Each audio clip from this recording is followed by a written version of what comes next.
हार्दिक अभिनंदन करता हूँ। उन्होंने अपने जीवन में सबसे महान काम चुना, वो है शिक्षा। शिक्षा एक ऐसी चीज है जो हम सबको साथ साथ पूरे देश को बहुत ही आगे बढ़ाती है। अगर शिक्षा ना हो तो हमारे बहुत सारे रास्ते बंद हो सकते हैं। और आप ही की तरह मैं भी एक स्टूडेंट हूँ और मैं आज भी स्टूडेंट हूँ। आप कहोगे भाई हम तो ये उम्र में है, आपकी इतनी उम्र में आप स्टूडेंट कैसे? बचपन में मेरा पढ़ाई में इंटरेस्ट कम था तो मैं पढ़ाई से भागता था, लेकिन ऊपर वाले ने मेरे को एक ऐसे काम में डाल दिया कि जिन अध्यापक से आज आप पढ़ रहे हैं उन्हीं अध्यापक से मुझे आज भी पढ़ना पड़ रहा है। क्योंकि जब हम कोई किताब बनाते हैं तो दिन रात इनकी सेवाएं लेते हैं, हम इनसे परामर्श लेते हैं और इनके अच्छे विचारों को उन किताबों तक पहुंचाते हैं और वो किताबें आप तक आती हैं और फिर इन्हीं अध्यापक के द्वारा आप लोगों को एक्सप्लेन किया जाता है। आप सब हमसे बहुत अच्छे स्टूडेंट हैं। हमारे जमाने में तो उतने नंबर आते ही नहीं थे। अगर सेकंड डिवीजन भी बच्चा पास हो रहा है तो घर वाले खुश हो जाते थे, और अगर कोई फर्स्ट डिवीजन पास होता था तो लड्डू और रसगुल्ले बढ़ जाते थे। लेकिन आज के बच्चे तो कमाल कर रहे हैं। मैं देखता हूँ कि 100% मार्क्स भी लाने हैं। ये एक बहुत ही अद्भुत चीज है कि मुझे बड़ा आश्चर्य होता है कि ये किस तरीके से पढ़ते हैं कि इनके पास 100% मार्क्स मिल जाते हैं।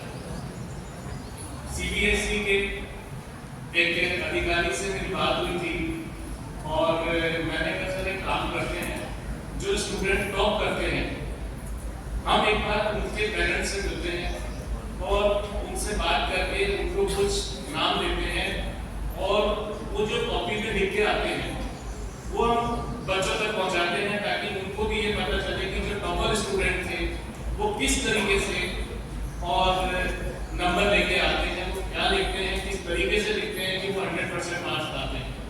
बट हमको ये परमिशन नहीं मिली और उन पेरेंट्स ने भी मना कर दिया कि हम ये काम नहीं करेंगे। वरना हमारा ये विजन था कि जितने भी देश के बच्चे हैं वो सब 100% मार्क्स लेके आए और देश पूरी दुनिया में सबसे आगे निकले। एजुकेशन एक ऐसी चीज है जिसके माध्यम से हम कुछ भी कर सकते हैं।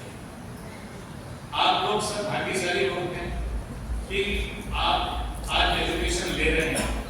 आज भी हमारे देश में लगभग 50% आबादी ऐसी है जो बच्चे स्कूल तक पहुंच ही नहीं पाते। हर गवर्नमेंट भी प्रयास कर रही है, लेकिन क्या है कि हमारे पास भारतीय लोगों के पास उतने सोर्स नहीं है।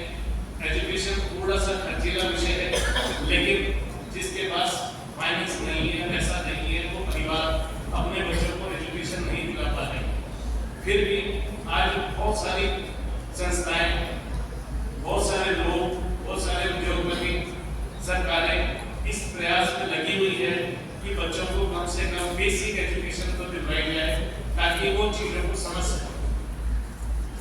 और आप लोग भाग्यशाली हैं कि सबसे पहले मानव कल्याण के लिए सबसे ज्यादा जरूरी चीज है शिक्षा।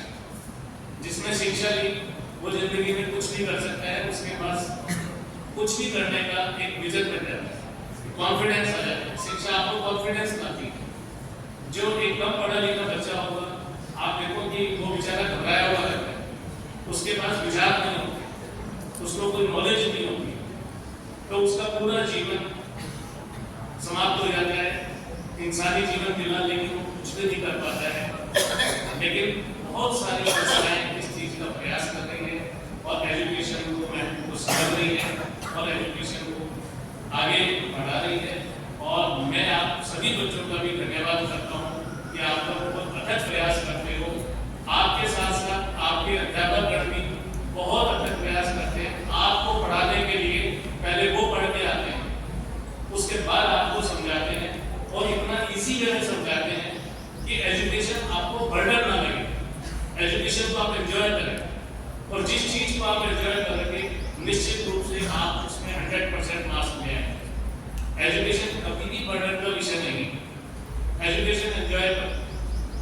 और एजुकेशन किसी भी फील्ड में हो सकती है और जिंदगी में हम जो भी चाह रहे हैं हमेशा एक अलग और एक्स्ट्रा विजन बनाओ। आज भी जो बहुत से लोग कर रहे हैं, नाम भी कर रहे हैं, लेकिन उससे भी लोग आगे बढ़ सकते हैं। रुकना नहीं है कहीं भी, हमको आगे बढ़ना है, परिवार को आगे बढ़ाना है, देश को आगे बढ़ाना है। तो हम यही चाहते हैं। कुछ ऐसे उदाहरण हमारे बीच में है। हर जगह ब्रेन की जरूरत होती है। मैं आपको बताऊं, लंदन ओलंपिक में एक व्यक्ति जिसके दोनों पैर नहीं थे घुटने तक, उसका नाम था ऑस्कर पिस्टोरियस। उसने लंदन ओलंपिक में रेस में 4 मेडल जीते, बाकी टांगों वाले सब रह गए। तो आप सोचो कि दौड़ में टांग की जगह भी ब्रेन ही काम कर रहा है, क्योंकि उसने स्टील ब्लेड से अपने आगे के पैर बनाए, उससे दौड़ा, पार्टिसिपेट किया और 4 मेडल लेके गया। तो ऐसे ही आपके अंदर भी अलग अलग विजन है, अलग अलग विजन के साथ आगे बढ़ो और अंजाम तक लेके जाओ। जो विचार आपके आते हैं उसको अंजाम तक लेके जाओ। कॉपी मत करो कभी, कॉपी ऑलवेज पीछे रहती है। हमेशा ओरिजिनल बनने की कोशिश करें और देश का और अपने परिवार का सबका नाम बढ़ाएं। आप इस समय बेस्ट पोजीशन में हैं। बड़े होने के बाद ये सब चीजें आपको याद आएंगी कि हम स्कूल में पढ़ते थे, ऐसे हमारे टीचर हुआ करते थे, ऐसे हमारे फ्रेंड्स बने। तो ये लाइफ की बहुत खूबसूरत चीज है और मैं चाहता हूँ कि आप इसको बहुत एंजॉय करके और शिक्षा के क्षेत्र में अपने आप को, अपने परिवार को, अपने विद्यालय का और अपने देश का नाम करें। बस इन्हीं शब्दों के साथ मैं आप सबका धन्यवाद।